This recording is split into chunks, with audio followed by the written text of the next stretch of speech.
हा ज्योतिबा रोडवरचा जो आता काम काढलेलं आहे रस्त्याचं, हे रस्त्याचं काम लवकरात लवकर पूर्ण व्हावं. कारण का आता ज्योतिबाचे खेटे सुरू होणार आहेत.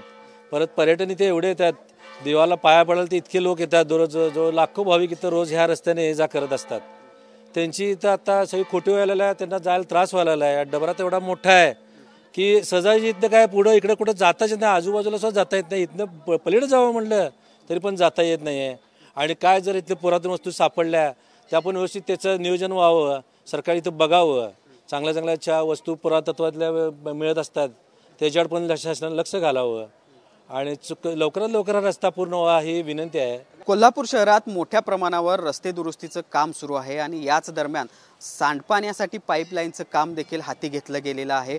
अंबाबाई मंदिर परिसरातील ज्योतिबा रोडवर देखील अशा पद्धतीनं ही सगळे सांडपाण्यासाठीची पाईपलाईनचं काम आहे ते सुरू करण्यात आलेलं आहे. आणि याच दरम्यान महापालिकेला पुरातत्व विभागानं पत्रव्यवहार देखील केलेला आहे. कारण अंबाबाई मंदिराचा हा सगळा परिसर जो आहे तो ऐतिहासिक आहे आणि या सगळ्या खोदाई दरम्यान काही ऐतिहासिक वस्तू किंवा काही शिलालेख आहेत ते सापडू शकतात आणि तसं जर काय आढळलं तर ते तात्काळ पुरातत्व विभागाला कळवावं अशा पद्धतीचा पत्रव्यवहार पुरातत्व विभागानं महापालिकेला केलेला आहे.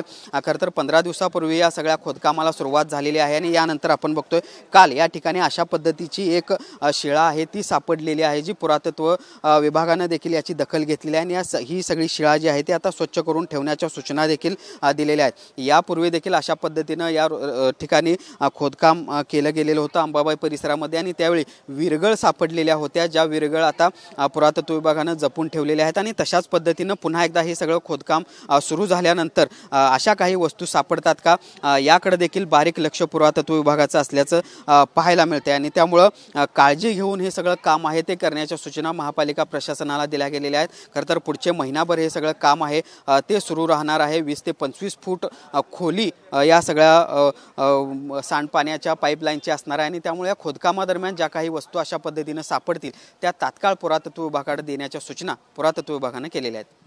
Video journalist Sunil Katkar, Bhushan Patil, TV9 Marathi, Kolhapur.